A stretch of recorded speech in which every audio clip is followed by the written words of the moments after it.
escape with my coffee to the library. It will undoubtedly be empty. Richard Coleman. I thought being with another woman would bring Kitty back, that jealousy would open her bedroom door to me again. Yet 2 weeks later she has not let me in any more than before. I do not like to think that I am a desperate man, but I do not understand why my wife is being so difficult. I have provided a decent life for her, and yet she is still unhappy, though she cannot, or will not, say why. It is enough to drive any man to change wives, if only for a night. Maude Coleman. When Daddy saw the angel on the grave next to ours, he cried, "What the devil?" Mummy just laughed. It hung above us, 1 foot forward, a hand pointing towards heaven, wearing a long robe with a square neck. It was looking down towards me, but no matter how hard I stared, it did not seem to see me. Mummy and Daddy began to argue. Daddy does not like the angel. I don't know if Mummy likes it or not, she didn't say. I think the urn Daddy has placed on our grave bothers her more. I wanted to sit down, but I didn't dare. The Queen is dead, which I think means no one can sit down, or play, or do anything comfortable. I heard the bells ringing last night when I was in bed, and when Nanny came in this morning, she told me the Queen died yesterday evening. I ate my porridge very slowly, to see if it tasted different from yesterday's, now that the Queen is gone. But it tasted just the same. Too salty. Mrs. Baker always makes it that way.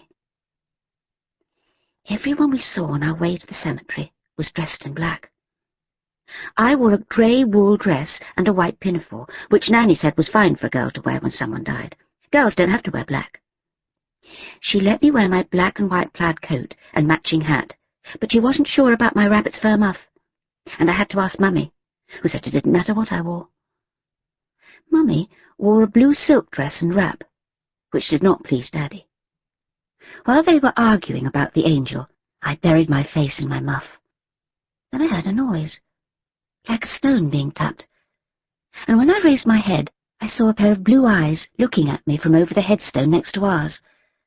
I stared at them, and then the face of a boy appeared. His hair was full of mud, and his cheeks were dirty with it too. He winked at me, then disappeared behind the headstone. Mummy and Daddy had not seen the boy.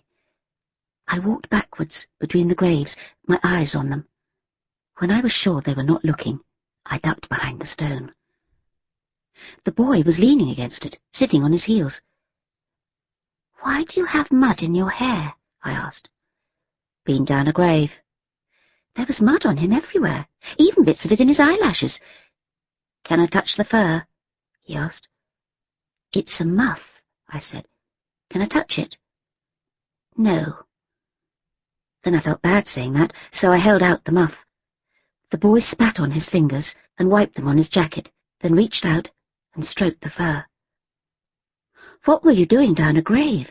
I asked. "Helping our pa." "What does your father do?" "He digs the graves, of course. I helps him." Then we heard a sound, like a kitten mewing. We peeked over the headstone, and a girl standing in the path looked straight into my eyes. She was dressed all in black and was very pretty, with bright brown eyes and long lashes and creamy skin. Her brown hair was long and curly and so much nicer than mine, which hangs flat like laundry. Grandmother calls mine ditchwater blonde, which may be true but isn't very kind. Grandmother always speaks her mind. The girl reminded me of my favourite chocolates, whipped hazelnut creams, and I knew just from looking at her that I wanted her for my best friend. "Use your handkerchief, Livy dear, there's a darling." The girl's mother was coming up the path, holding the hand of a younger girl. A tall man with a ginger beard followed them. The younger girl was not so pretty, her hair not so curly, her lips not so big. Her eyes were hazel rather than brown, and she spotted the boy and me immediately. "Lavinia," the older girl said, tossing her head. "Mamma, I want you and Papa to call me Lavinia, not Livy." I decided then and there that I would never call her Livy. "Don't be rude to your mother, Livy," the man said. "You're Livy to us, and that's that. When you're older, we'll call you Lavinia." Lavinia frowned. "Now stop all this crying," he continued. "She was a good queen, and she lived a long life, but there's no need for a girl of 5 to weep quite so much. Besides, you'll frighten Ivy May." I looked at Lavinia again. As far as I could see, she was not crying at all. I waved at her to come. Lavinia smiled. When her parents turned their backs, she stepped off the path and behind the headstone. "I'm 5 as well," I said, "though I'll be 6 in March." "Is that so?" Lavinia said. "I'll be 6 in February." "Why do you call your parents Mamma and Papa? I call mine Mummy and Daddy." "Mamma and Papa is much more elegant." Lavinia stared at the boy. "What is your name, please?" "Maude," I answered, before realizing she was speaking to the boy. "Simon." "You are a very dirty boy." "He's a gravedigger," I said. "That's why he's muddy." Lavinia took a step backwards. "An apprentice gravedigger," Simon said. "I was a mute for the undertakers first, but our pa took me on once I could use a spade." "There were 3 mutes at my grandmother's funeral," Lavinia said. "One of them was whipped for laughing." "My mother says funerals like that are too dear, and the money should be spent on the living," I said. "Our family always has mutes at its funerals. I shall have mutes at mine." "Are you dying, then?" Simon asked. "Of course not." "Did you leave your nanny at home as well?" I asked, thinking we should talk about something else before Lavinia got upset and left. She flushed. "We don't have a nanny. Mamma is perfectly able to look after us herself." I didn't know any children who didn't have a nanny. Lavinia was looking at my muff. "Do you like my angel, then?" she asked.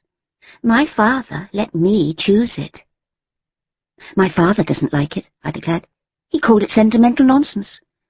Lavinia frowned. "Well, Papa hates your urn. Anyway, what's wrong with my angel?" "I like it," the boy said. "So do I lied.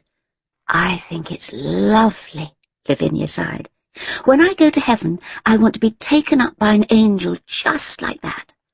"It's the nicest angel in the cemetery," the boy said, "and I know 'em all. There's 31 of 'em. Do you want me to show 'em to you?" 31 is a prime number," I said. "It isn't divisible by anything except 1 and itself."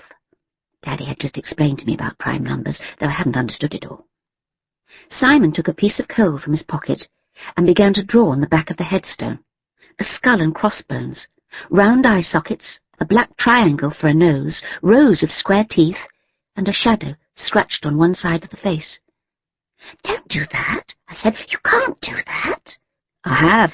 Lots. Look at the stones all round us." I looked at our family grave. At the very bottom of the plinth that held the urn, a tiny skull and crossbones had been scratched. Daddy would be furious if he knew it were there.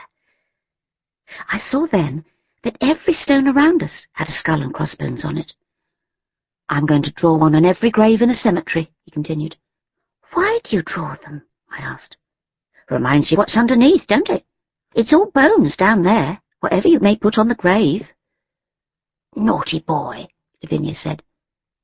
Simon stood up. "I'll draw one for you. I'll draw one on the back of your angel." "Don't you dare," Lavinia said.